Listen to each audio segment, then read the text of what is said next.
Hai, apa kabar semua? Perkenalkan, saya Dr. Chongjen. Hari ini kita akan mengundang dokter dari klinik Takenoko. Oke, halo, saya Dr. Azuma dari Klinik Takenoko.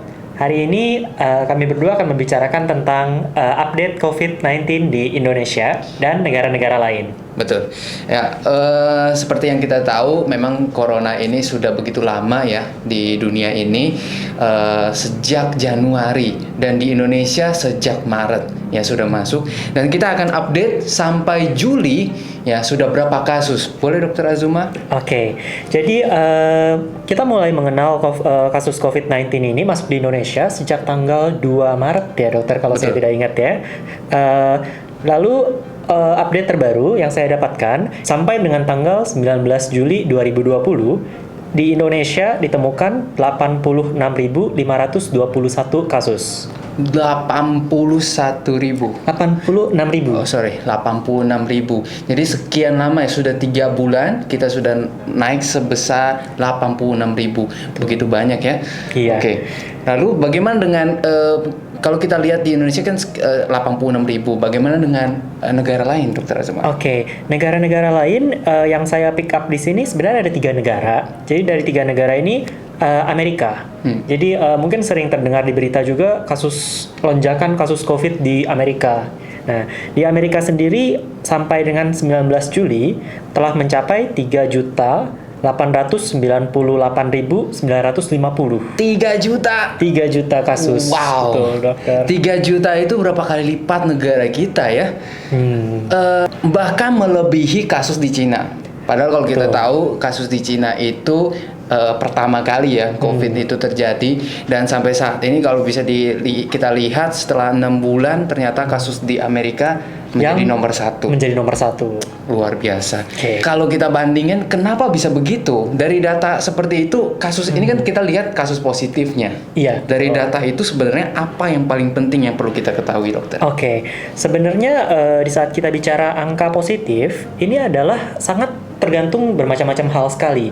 Jadi salah satu faktor yang sangat penting adalah jumlah pemeriksaan. Jumlah pemeriksaan. Iya. Oke. Jadi jumlah pemeriksaan ini di tiap negara masih berbeda-beda karena itu akan mengikuti standar fasilitas kesehatan yang telah ada Oke. atau kebijakan dari pemerintah-pemerintah masing-masing negara. Oke. Nah, jadi seperti di Indonesia, mungkin beberapa kali beritanya adalah dari Bapak Presiden Joko Widodo mengharapkan dilakukan pemeriksaan 20.000 pemeriksaan per hari. Iya. Nah, itu pun sementara masih tersentral di kota-kota besar di Indonesia seperti Jakarta dan kalau di Jawa Timur Surabaya. Oke, banyak pendapat yang mengatakan daripada angka infeksi, jadi lebih diperhatikan adalah angka kematian. Angka kematian. Mortalitas. Jadi kalau kita lihat angka terinfeksinya di Indonesia 86.000 sekian ya. Angka yang lebih penting adalah angka kematiannya. Betul. Kira-kira sampai hari ini angka kematian di Indonesia berapa itu, Dok? Oke, untuk di Indonesia sampai di saat ini 19 Juli itu mencapai angka 4.143. 143 kematian. Ya, artinya kalau kita lihat perbandingan ini 4.000 dengan 80.000 sekian itu 20 kali lipat ya.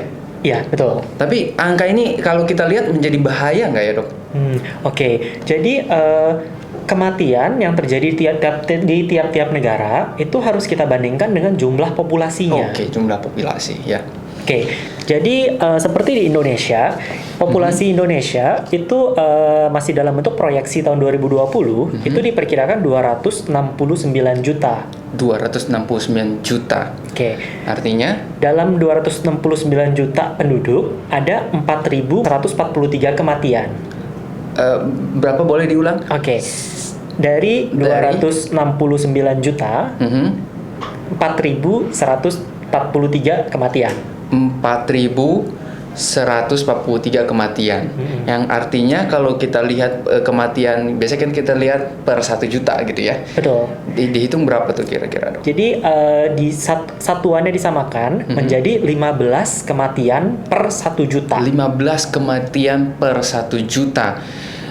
Angka ini kita bisa bilang besar atau kecil gitu ya, Dok? Kalau Oke. kita, nah Untuk melihat angka ini besar atau kecil, tentunya kita harus memiliki pembanding.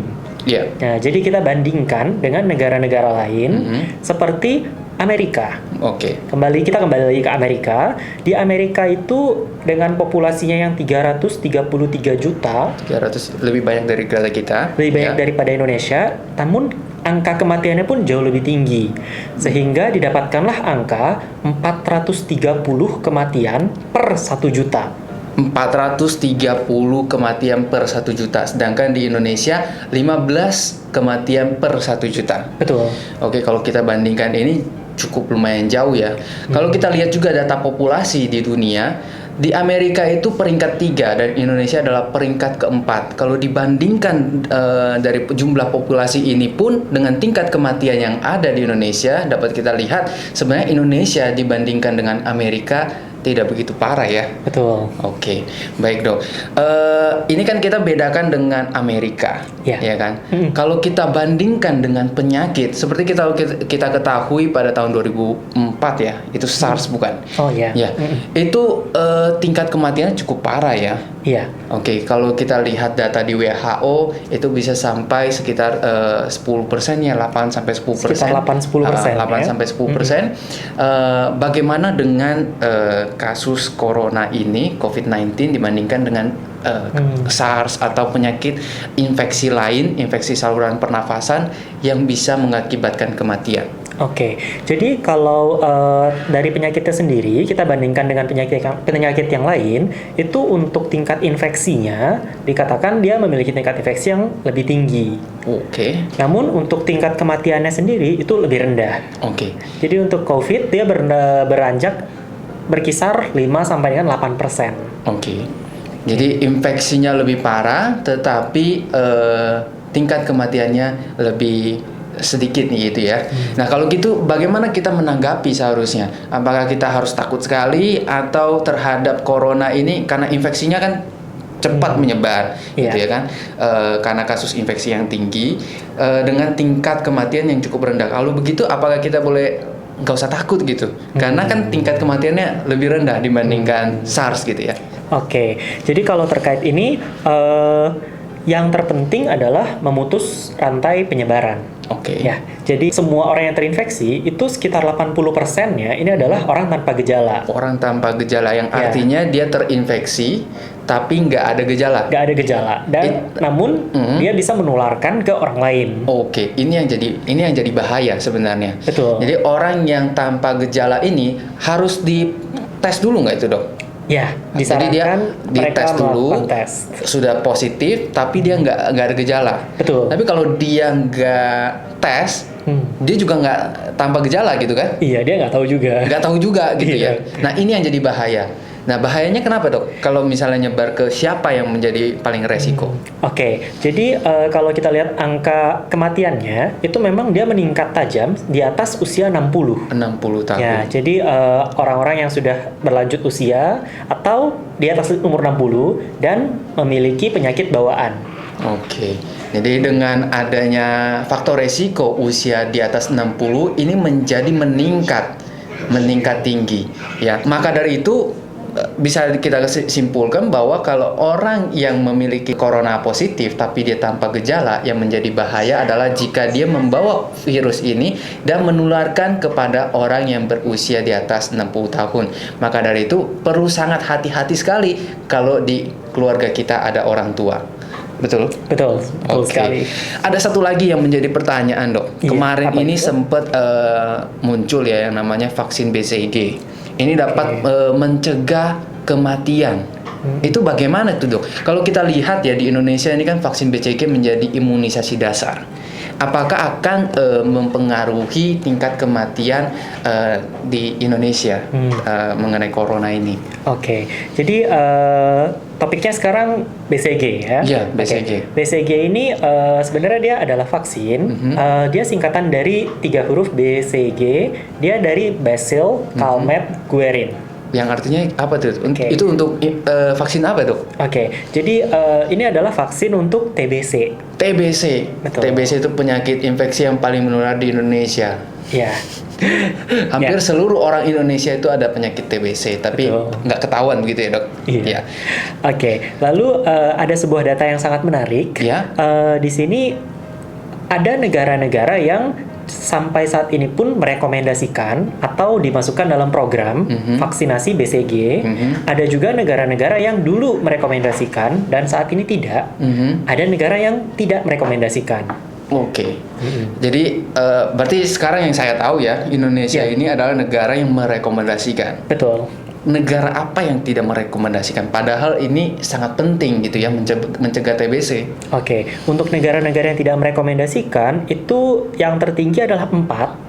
Jadi Italia, Italia, Amerika, Amerika, Belanda, Belanda, dan Belgia. dan Belgia.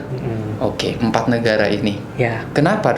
Kenapa itu dok? Kenapa dia tidak rekomendasikan? Kalau untuk alasan utamanya karena penyakit TBC itu sendiri itu sudah dianggap sudah tereradikasi atau sudah tidak ada gitu. Sudah tidak ada. Iya. Berarti anggapannya mereka sudah herd immunity seperti itu, atau memang kumannya itu sudah tidak ada gitu ya? Lebih ke kumannya. Oke, lebih tidak ada. kumannya sudah tidak ada, maka mereka tidak merekomendasikan. Lalu kita lihat data seperti ini, apakah ada hubungan dengan kematian COVID ini? Oke, yang menarik adalah saat negara-negara tersebut di list, jadi dibariskan dari atas sampai ke bawah, dan dilihat angka kematian per 1 juta populasinya, negara-negara yang tidak menerima vaksin BCG itu angka mortalitas, angka kematiannya sangat tinggi.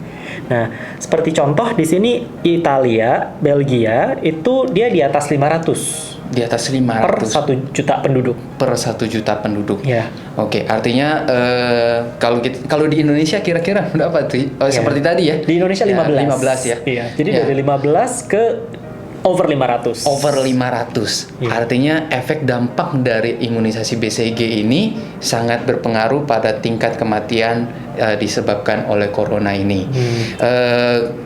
Kalau saya bisa ambil kesimpulan lagi bahwa imunisasi BCG ini memberikan dampak menurunkan kematian yang disebabkan oleh corona. Kira-kira seperti itu ya dok. Ya. Namun ya tentu ini pun masih dalam tahap hipotesis dan masih akan diambil data-data tambahan lainnya. Oke, baik kalau begitu masih perlu ada penelitian-penelitian lagi.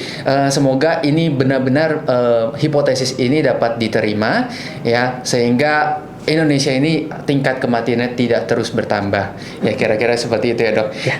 Pertanyaan yang terakhir lah ya dok. Baik, Ini kan dokter dari klinik Takenoko. Ya. Kita bicara corona ini, yang paling penting juga adalah kita pemeriksaannya. Betul. Kita sekarang lihat ada rapid test, ada PCR. Mau tanya nih, apakah di Takenoko tersedia pemeriksaan ini?